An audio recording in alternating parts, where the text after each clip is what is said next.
नमस्कार प्यारे बच्चों।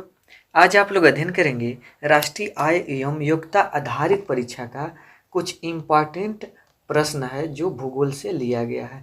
तो इससे आप लोग अच्छी तरह से पढ़ें और कुछ इसका वीडियो पहले बना दिया गया है, उसे भी जाकर ज़रूर देखें ताकि एग्ज़ाम में अच्छा से अच्छा नंबर आए। तो जिसमें यहाँ पर है कि पृथ्वी की ऊपरी परत का भूपर्पटी के अलावा और क्या नाम है। तो पृथ्वी के ऊपरी परत को भूपर्पटी तो कहते हैं, लेकिन सियाल भी कहते हैं। अगला प्रश्न है, पृथ्वी की आंतरिक परत में कौन सी धातु पाई जाती है। तो निकिल और लोहा पाई जाती है। अगला प्रश्न, ग्रेफाइट किस प्रकार की शैल का उदाहरण है। तो ग्रेफाइट आग्नेय शैल का उदाहरण है। अगला प्रश्न है, आग्नेय शैल में कौन से खनिज पदार्थ पाए जाते हैं। तो आग्नेय शैल में सोना, चांदी, लोहा, अभ्रक खनिज पदार्थ पाए जाते हैं। अगला प्रश्न है, रूपांतरित शैल का निर्माण कैसे होता है। तो रूपांतरित शैल का निर्माण अवसादी तथा आग्नेय शैल में दाब तथा ताप के परिवर्तन से होता है। अगला प्रश्न इसमें कि हीरा, संगमरमर, नीलम किस प्रकार की शैल का उदाहरण है। तो यह रूपांतरित शैल का उदाहरण है। अगला प्रश्न, पृथ्वी को कितने वर्गों में विभाजित किया गया है। तो 3 वर्गों में विभाजित किया गया है।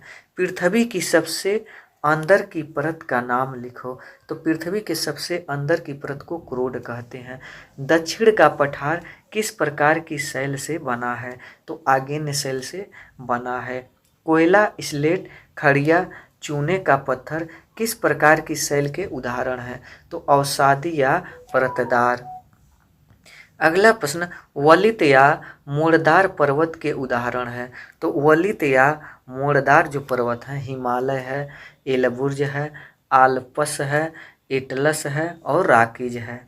अगला प्रश्न, भारत का एकमात्र सक्रिय ज्वालामुखी कहाँ पर है। तो अंडमान निकोबार के बैरक द्वीप पर है। एटना, स्ट्राबोली, कोटोपैक्सी किस प्रकार के ज्वालामुखी हैं। तो ये सक्रिय ज्वालामुखी हैं। विसुवियत एटना किस देश में स्थित है। तो इटली में है। अगला प्रश्न है, वी आर की घाटी कैसे बनती है। तो वह नदी द्वारा पर्वतीय क्षेत्र में अपने तल को काटकर गहरा करने से बना है। अगला प्रश्न, जब नदी टेढ़े मेढ़े रास्तों से बहती है तो इस रास्ते को क्या कहते हैं। तो इस रास्ते को विसर्प बोला जाता है। संसार का सबसे बड़ा डेल्टा कौन सा है। तो गंगा और ब्रह्मपुत्र का है। फिर अगला प्रश्न है कि पवन द्वारा उड़ाए गए बालू के कणों द्वारा अपरदन से क्या बनता है। तो छत्रक शिला बनता है। वायुमंडल में सबसे अधिक कौन सी गैस पाई जाती है। तो नाइट्रोजन पाई जाती है, 78%। ताप परिवर्तन मंडल कौन सा है। तो क्षोभ मंडल है, जो सबसे नीचे का मंडल होता है उसे क्षोभ मंडल कहते हैं। व्यापारिक पवन, ध्रुवीय पवन किस प्रकार की पवनें हैं। तो यह सनातनी, अस्थाई या नियतवाही पवनें हैं। पृथ्वी का कितने प्रतिशत भाग जल है। तो 71% भाग जल है। अगला प्रश्न इसमें है, उत्तरी गोलार्ध के चक्रवात में पवनों की दिशा किस प्रकार की होती हैं। तो घड़ी की सुई की विपरीत दिशा। अगला प्रश्न, लैब्राडोर की धारा कैसी जलधारा है। तो ठंडी जलधारा है। महासागर में औसतः खारापन कितना होता है। तो 35 भाग प्रति 1000। अगला प्रश्न है कि क्यूरोसियो की गर्म जलधारा क्यूराइल की जलधारा से मिलती है तो क्या होता है। तो घना कोहरा पड़ता है।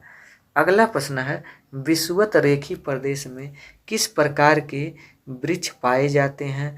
तो वहाँ पर रबड़, सिनकोना, रोडवुड, ताड़, महागनी, आबनुस पाए जाते हैं। सी नामक जहरीली मक्खी किस प्रदेश में पाई जाती है और इससे कौन सा रोग होता है। तो यह विषुवत प्रदेश में पाई जाती है और निद्रा का रोग होता है। अगला, बोरो पिगमी सीमांग जनजातियाँ किस प्रदेश में पाई जाती हैं। तो विषुवत रेखी प्रदेश में पाई जाती हैं। अगला प्रश्न है, सामाना प्रदेश की घास को क्या कहते हैं। तो पार्कलैंड या बुश बेल्ट कहते हैं। सवाना प्रदेश में कौन से पशु पाए जाते हैं? तो वहाँ जेब्रा, जिराफ, गैंडा, हाथियों के झुंड, चीता, शेर पाए जाते हैं। अगला प्रश्न, थार और सहारा गोबी, एरिजोना, अटाकामा क्या है? तो यह मरुस्थल यानी प्रसिद्ध मरुस्थल है। अगला, मरुस्थल का जहाज किसे कहा जाता है? तो ऊंट को कहा जाता है। संसार का शीत ध्रुव नगर कौन सा है? तो वह है बर्खियो याइस्कोर इस्तांबुल है। अगला प्रश्न, एस्किमो यानी एस्किमो लैंप याकुत कहाँ के निवासी हैं? तो वह टुंड्रा प्रदेश के निवासी हैं।